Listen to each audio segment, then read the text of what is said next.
I think for me, I'm in a place where I'm still, I guess processing is the best word for it. I'm still processing the movie. Like, I haven't come off of that high of seeing a very emotional movie like this that meant a lot to me. And then, like, thinking, like, you know, when I wake up tomorrow, it's just, you know, everything's going to go back to normal. It's like, this is my new norm, you know? This is just the way it is. And it's not because of the movie, but it's because of what it says and how much it brings light to the situation of pains and wounds and deep hurt that we all experience. And so for me, with what I experience, I have to learn how to deal with that. And a movie like this, or a book like this, The Shack, really helps me and guides me and gives me like illustrations of what that can look like in a safe and healthy way. It's like I want to be emotional about it because I know it's okay to be, you know? And so even from like the get-go of the movie, like the first scene, I was like, oh my God, there it is. That's the shack. And I'm like immediately crying because like of what that's going to mean, you know? I remember that happened with like the Son of God movie that came out a couple years ago. They opened with this amazing, several different scenes from the Bible, as like the starting, like the opening scene to the whole movie. And I was just like, oh my God, like that means so much to me, you know? It's like, it's somehow like, I guess the truth can make me very emotional in ways that just watching emotional scenes from other movies can't, you know? It's like when I read a book like The Shack, or other ones that I've read that have impacted me, and I go back and read them again, there's those certain lines or certain dialogues that happen that just bring up a well of emotion.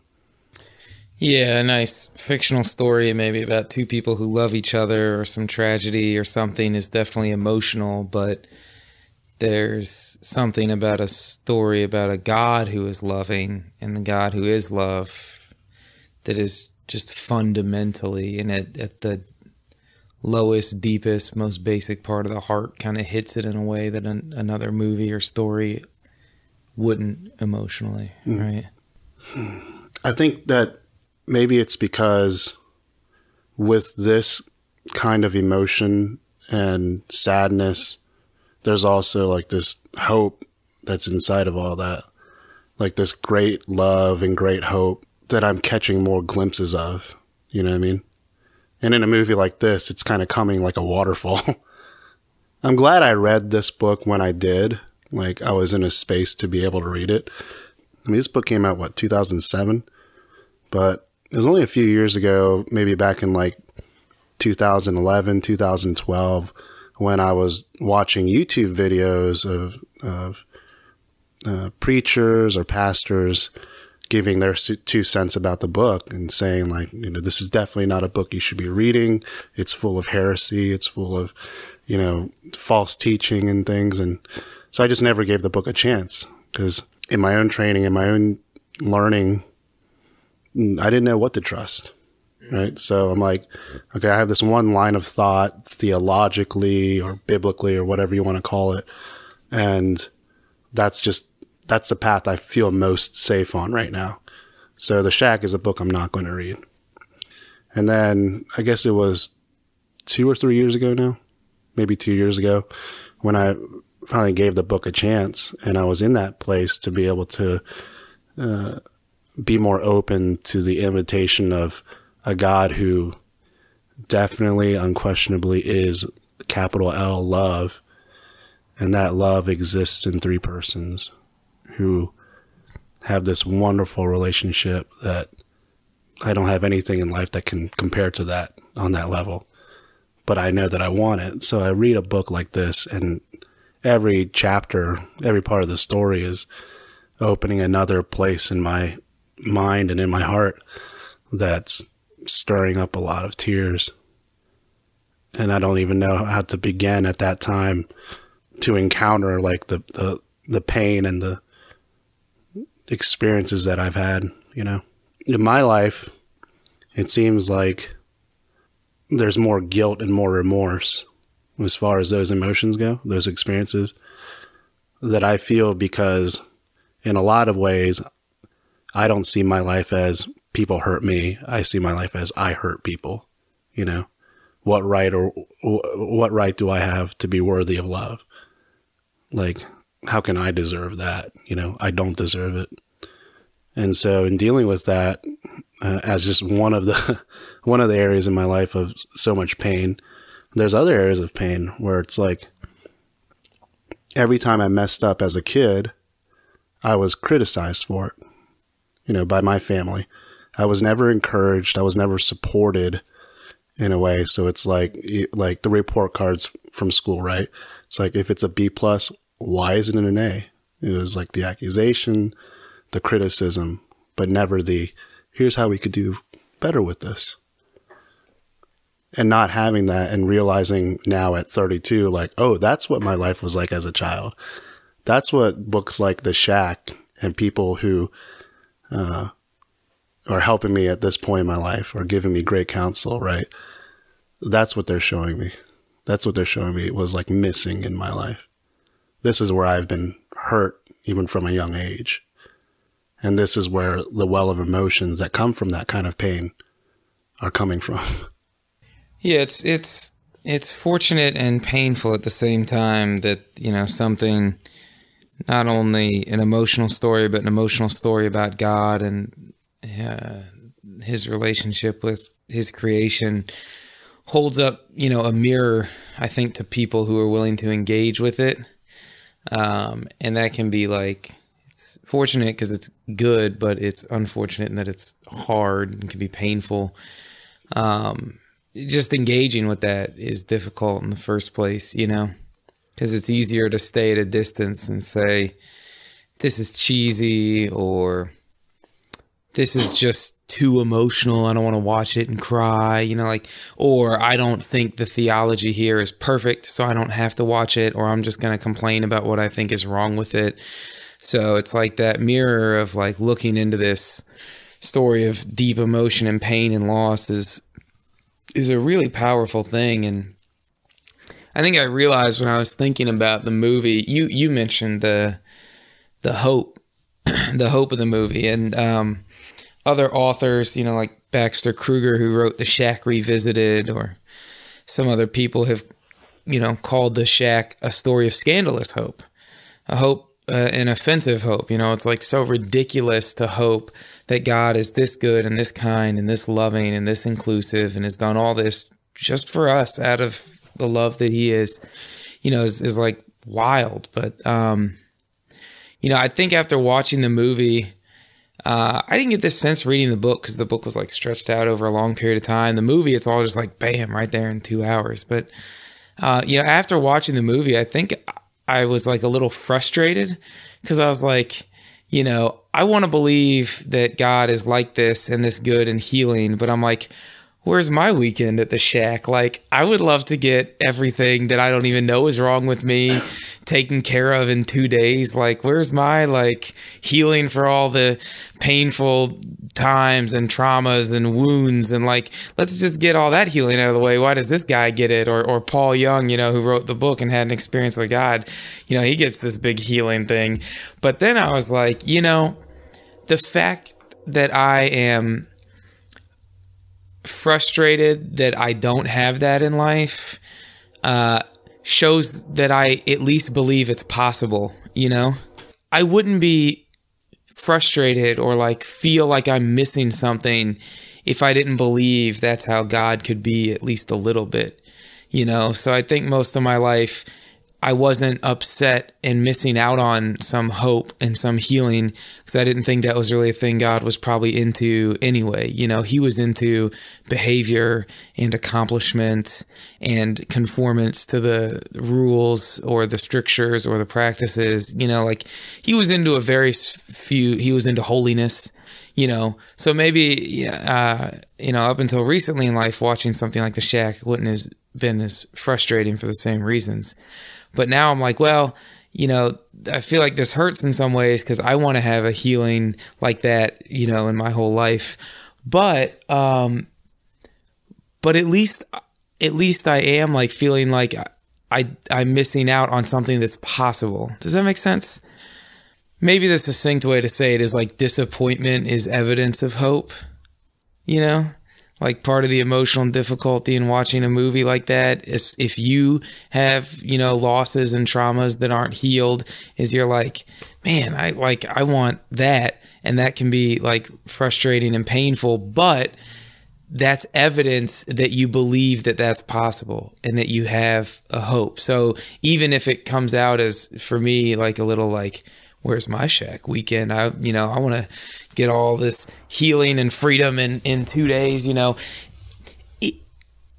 that at least is there because you think it could happen. And that means the hope has started to take root, or at least your heart has opened to the hope a little bit because you at least believe it's possible enough to want it and then, you know, feel like you don't have it. But at least where it comes from is the hope is starting to permeate your heart because you believe it's even a possibility that God would welcome you into his circle of love and life and fellowship like that. And in that, welcome and embrace, heal you in that relationship. Yeah. If hope really is a person whose name is Jesus, then it's tangible to have that hope embrace you and accept you and include you and take care of you and save you and cherish you. Yeah. It's like a movie about dragons doesn't disturb me because they're not real. And so I don't worry about how to stay safe from them after I've left the movie, or I don't worry about how to find one or something like that. Like it doesn't hit, even if it's a really emotional story, it just doesn't stick with you in that way because it's a story about something you know isn't possible.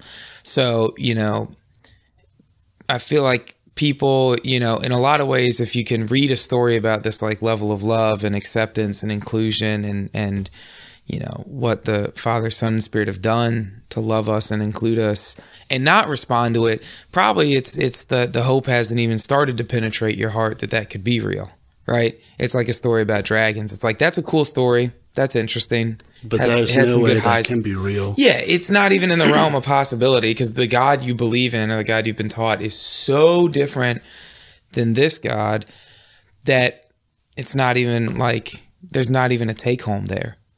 You know, it's the interesting thing because I think for me, a few years ago when I was listening to other people say like, you shouldn't read this book, I guess my subconscious thought on that was that, well, if this book is wrong, then the God in it is wrong. Like the God that's being described in that book that I haven't read yet must be bad. You know, he definitely doesn't seem to be good for me at the very least. So why bother with a book like this? Because I don't think that people don't read the book because the God in it is so good. They haven't read the book.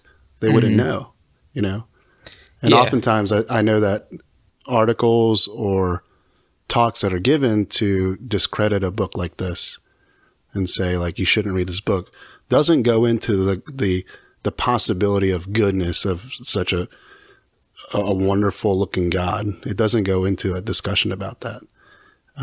It's an afterthought at best. If people were faced with the question of, could God be this good? Read The Shack, you know, that makes things a little bit more interesting. It's like, is this God really even better than I could ever imagine? Or is he the same God as you said? Is he the same God that I've always known, who only cares about me when I do good or am in his service? I think for me, I've had that great evidence of real living hope and a Jesus who really does love and care about me. That's given me the reminder in my darkest moments to remember that I'll get through this, because I've been in that place where I know what that great hope is like, but in my own despair, I've even come to a place where I'm like, it's not a question of like, is there any hope for me? It's a question of like, do I even care if there's any hope at this point? Yeah. Oh, yeah. You know? Certainly. And those are some of my darkest times. Like, I go through that to where I don't even care about the question. So the book deals with a lot of darkness, guilt, anger, bitterness, resentment, shame. Mac deals with guilt because he feels like he let his family down. He let his daughter die. He didn't protect his mother from his father. He deals with the anger that he has towards his father for being abusive, for drinking way too much. Certainly feels anger, obviously, at the killer, the serial killer who murders his daughter. Resentment toward God. Where were you when I needed you? And it's interesting because Paul Young, the way he writes this, the characters, even the story, it's, maybe minus the serial killer part for me, but like all of it makes sense. All of it is things that I can relate to, Having someone close to me just absolutely let me down. Letting down others around me who I actually do care for. Having resentment towards people, towards God, asking God questions like, why didn't I get this thing at this time in my life when I thought I was supposed to? Why don't I have this skill or this gift or, why does my life have to be so difficult right now? Or why can't you just give me what I want? Or why do you have to let me live through this terrible, awful world that you seem to love so much? And I can't even have a glimmer of hope in my heart that I could ever love as much as you do. You know what I mean? I think the expectation anybody can have going to see the movie is obviously it's not going to come close to the depth that the book gives. Obviously, a 2-hour movie can't do that. But as a fan of the book, I was well pleased. Yeah, Paul Young as an author, at least in The Shack, is much more of a teller than a shower. You have these long descriptions of everybody's internal world. So, of course, that doesn't carry over to the movie. I feel like a lot of times in the movie, I was like, this guy doesn't show any character or any emotion. He says he's angry at God, but why isn't he screaming and having these catharsis and breaking stuff? He breaks one chair, but then I was like, oh, wait a minute. This is part of the mirror being held up to me. I'm probably afraid to experience my own emotions as well, even as they rage inside of me, but keep a cool, calm exterior surface, It's like, okay. I'll say maybe too, as they're screenwriting, they need to keep the dramatic emotions in check so that it's not constantly going up and down, within every 2 minutes. Yeah. Because the book really, every chapter, it hits a high point, kind of stays there for a while, and then allows you to maybe land back on solid ground again. Yeah. But, to go on an emotional roller coaster, that would have been a lot to take in. Yeah, and if Mac weren't, trained... It's the only way I justify, certain scenes not being as dramatic as they could have been. Yeah, I don't think I was the only one who experienced that, but it felt odd to me because I think I'm used to seeing... I don't know why I felt odd. Forget that. But, I think if Mac's internal world were not tempered, he has this thick skin of trauma and pain that allows him, stay in control of the situation, stay in control of your emotions, keep that distance and that facade up, which is a very common thing. But if that weren't there, every scene in the movie would have just been him going, just screaming. Yeah. I think for me, the book was like that, where I think that Mac's character was actually, at the beginning, he didn't show much emotion, but upon meeting God, it just slowly came out more and more and more. Yeah. When I think about his first interaction with Papa to his interactions with Sarayu, and then the judge, Wisdom, Sophia, his interactions with seeing Missy again. I mean, that's a lot to take in, a whole lot to take in. And for the author, I know based on his interviews, he's talked about how it represents over 11 years of his life in terms of going to his own shack and meeting the Father, Son, Holy Spirit for the first time.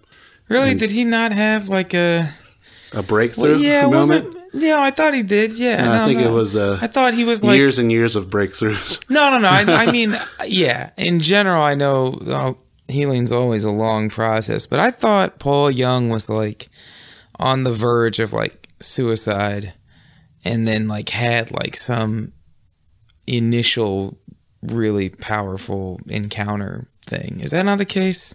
I just don't know. I'm just asking. If anyone's interested, Paul talks a lot about his story in interviews that he's given. So you can read about them, but you can actually watch them too on YouTube. There's plenty of them. But from what I've gathered in summary is obviously his whole life is full of a lot of tragedy and pain that's been dealt on him, pain that he's given to others. And the meeting God in the shack represents 11 years of that life. 11 years of that journey of discovering who this God is for him, which just so happens to be the God that a lot of us are meeting or have met. So Mac's dad leaves Mac tied to a tree for 3 days. Yeah, he like ties him out to a tree, like whoops him and like leaves him out there for like a day or two or something. One of the things that happened to me when I was younger was like, the two father figures that were closest to me in my life were my dad and his dad, my grandfather on my dad's side. And to kind of generalize my experience of my two dads was like this. It's like we had some great moments together. Like my grandfather was the one who put me through like soccer, like sports, and every now and again he would take us out to the gym where we could swim in the pool and have fun and do all that kind of stuff. Because my dad and mom worked like all the time, at least 6 days a week for like 10 to 12 hours a day. So I was mostly raised by my grandfather and my grandmother. What I got a lot from my grandfather was criticism and punishment. He was very strict, very stern. And I remember one of the many types of punishment that he would give me was where he would have me stand in the same room as him, but standing against the wall, and hold my arms out in front of me for an hour or 2 hours.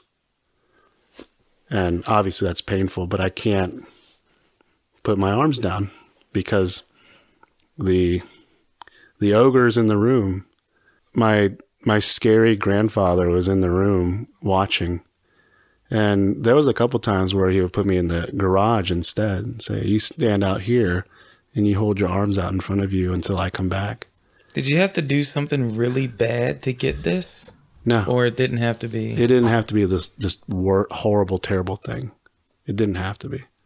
I'd be so scared to let my arms down that I wouldn't, even though he wasn't in the room. How do you think that made me feel about God? God the Father. Like, he's distant. He's not there, but he knows what you're up to. Like, that's the thought I had from a young age.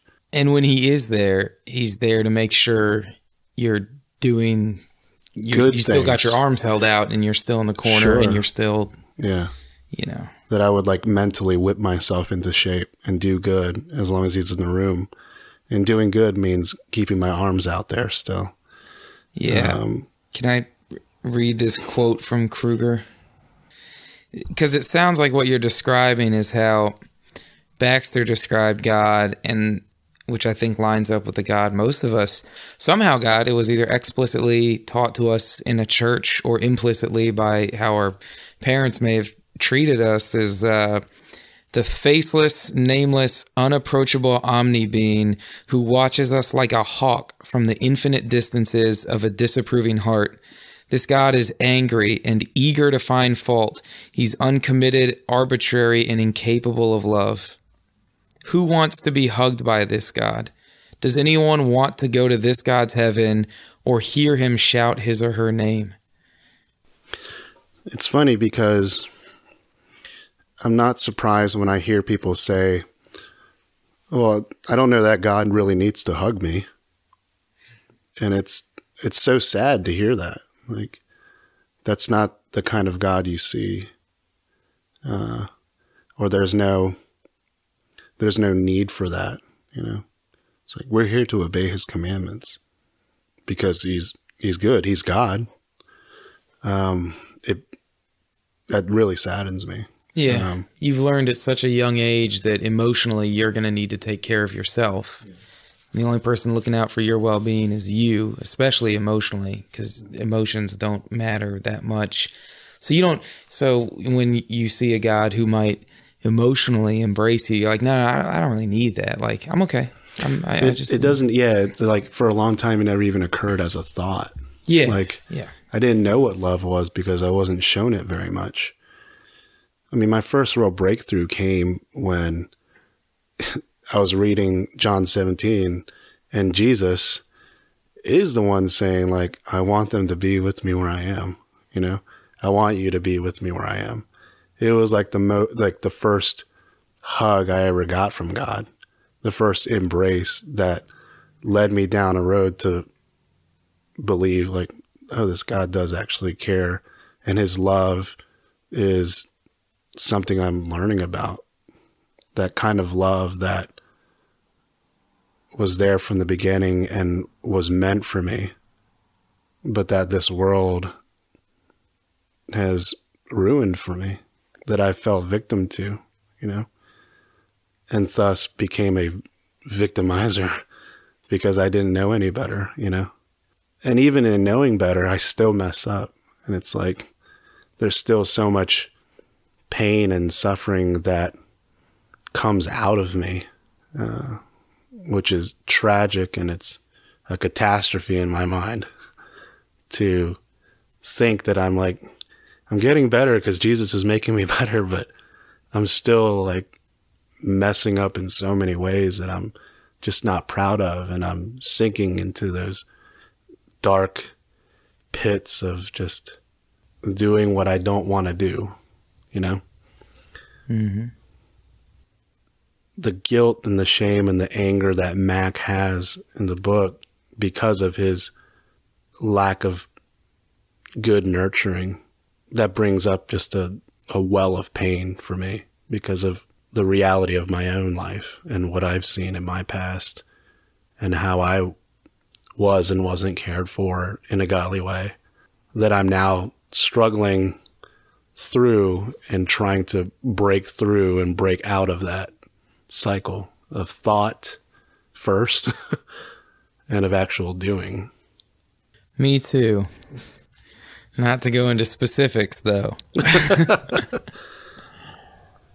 It's a sad tragedy to think that God is so unhappy with us because we haven't done enough. Like the guilt of not having done the right thing, or the guilt of not having done enough for the well-being of others. That's another thing that Mac feels, right? He didn't protect his mother from his father, but he was just a kid. And I think that he can know that he was just a kid at the time, but the feeling of that doesn't go away by itself. It's like there are so many things in my past that like I have such regret or remorse about. And I'm like, that happened like when I was in middle school. Mm-hmm. Why can't I just forgive that self in me that did those things? Or forgive the person at that time that did that to me, you know? It's like we were younger then. We were stupider then, you know? Like, but it sticks with you because that pain just leaves such a deep wound for all of us. Yeah, it's weird if you like dissociate from it. Like, you imagine that thing you're guilty about as a child, and then imagine watching a child do that thing, like your own child. Would you hate that kid, like that 6 or 12-year-old for doing so? Yeah, no. And so if you imagine it's you doing that thing, like just imagine you're watching childhood you do that thing, and God's like, do you love this kid? The kid is you, but you're like, yeah, sure. I think most people in that kind of like viewing themselves thing. But then when it comes forward into the future, into you, who you are now, that love seems to be a lot harder to sum up, I wouldn't be mad at baby Kester. Hopefully I would look at baby Kester and be like, this is a good kid, or 3-year-old Kester or 6-year-old Kester. It's like, at what point is it just right in this second that all that shame and guilt is piled up, Because I imagine 4 years ago Kester, and I imagine looking at him and being like, he's dumb, he's really egotistical, he's hurt some people and stuff, but I still love that guy. Like he's not. I know he's not evil, he's not bad. It's okay, But this Kester, it's a lot harder to say that of, right? Like right in now, the present moment, Kester. Yeah. You know what I mean? It's like there's the scene where Mac meets Sophia, Wisdom, in the cave, and she shows him the scene of like, Mac and his father and like the things that his father has done to him. Shows him another scene where it's like, here's this boy being beaten by a grown man. He's like, do you have any compassion towards this child? He's like, do you judge this child? Do you think that this child is evil or should go to hell or, whatever it is that she says? And Mac's like, he's just a kid. And she's like, this kid is your father. And I don't want to go there a lot of times. I don't want to like see my dad as being the one who's also gone through the same pain and wounds that I've been through. Funny thing is I know my dad's dad very well. And he also put me through the same things that he put my dad through. Mm-hmm. And so there is that part of me that has to consider like, where does that compassion begin for those who have hurt me? And furthermore, where does the compassion begin for myself, for my past and my history, where I've caused a lot of pain and suffering? This thing I've been thinking about this week. It was a thought that occurred out of reading Paul Young's new book, Lies We Believe About God. It's this idea like God is good, right? But is God in control of everything? Like in control, like has his hand on everything, has a fully written out plan for everyone's lives, for how history is going to write itself. Is God in control of everything like that? The flip side of that is like God's made this world and then taken a step back from it. But obviously that's not the case because God entered this world in many ways. So I wonder about God being good and what his goodness does for us and how he actually affects or actualizes that good in us and through us. And I was thinking about Genesis, how in the garden, I guess even to this day, I still see it as like, that was like a time when everything was quote unquote perfect, right? And there's never a time when God is not perfect, right? And I had to question that for a bit because there's that one line that God says in the garden after he makes man and he says, this is good. He says something that's not good. He says, it's not good for man to be alone. And I'm like, why does he say that? Because if everything is supposed to be perfect and good, then there shouldn't be anything that's not good, right? There shouldn't be this thing that God did and then like at a later time was like, there's something not good about this, Like, yeah, I left something out. It's incomplete. Yeah. Whoops. Yeah. What he did, he left something out and it was incomplete, right? And so he goes on to say, this isn't good for man to be alone. And he does something about it. And then there's that line in Romans 8 where he says, all things work together for good.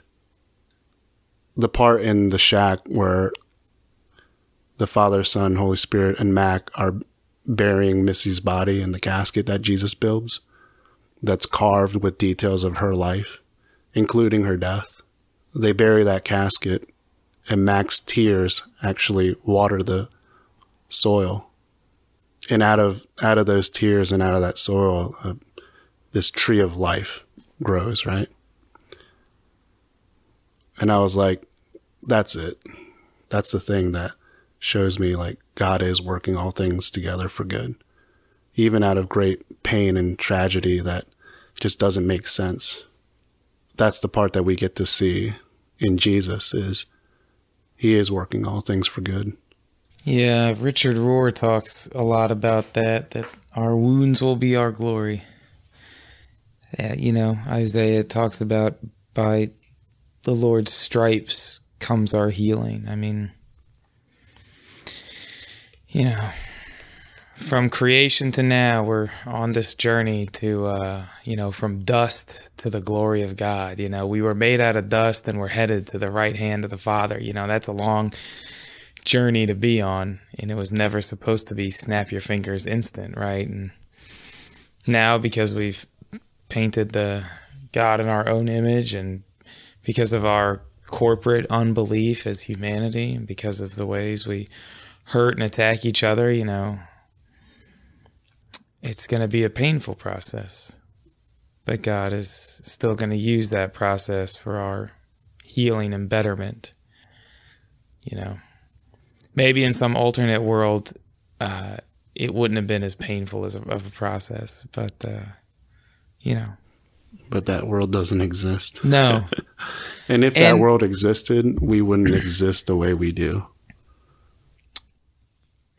Yeah, and that reminds me, or makes me think of, on that journey, I vacillate between feeling lost and feeling like I have to make the journey myself. I got to do the right steps, do the right Christian development, spiritual work. I got to do, the journey is, if I don't do the journey, it's not going to get done, I got to drive my own progress forward in my own betterment and development. And one of the things from the book, from the story I liked a lot, is Mac says, Jesus, he whispered as his voice choked, I feel so lost. A hand reached out and squeezed his and didn't let go. I know, Mac, but it's not true. This is Jesus speaking. I am with you and I'm not lost. I'm sorry it feels that way, but hear me clearly. You are not lost. I said, ooh, that's primo. I never remember it, but, I worry about being lost, or I feel lost, especially if I feel listless or unmotivated, or like I don't have goals. And so I get busy and distracted and set goals and directions and go this way and that way. But it's like, on this journey where one day our wounds will be our glory, this pathway from created out of dust to seated at the right hand of God. The only question I really have to worry about is Jesus lost. And if he's not lost, then I'm not lost, which is almost impossible to believe when you feel in the depths of lost, because you're like, no, I'm definitely lost. I feel like, that's like what Paul says, I'm crushed, but not destroyed, or persecuted, not abandoned. I'm perplexed, but not driven to despair. I'm like, I'm so perplexed, but I'm not driven to despair because Jesus isn't lost. Yeah. On the best of my days, maybe I can say that, In my most recent times of great despair and hopelessness, my darkest hours, I get to this place and I think, I guess the truth is Jesus isn't lost, but I certainly am right now. And I wish I wasn't. Every perception and inclination you have is that you're lost. But that's less true than the truth that Jesus isn't lost, I think the beauty of it is that this may not be a pain-free life, but God's blessing today is that I have people around me who remind me that it's not hopeless. We can do pain together, and God makes great good out of our deepest pain. Having our friends and our loved ones care for us in our hours of need is a reminder that God works through us and that we should strive for being there for one another. That when we love each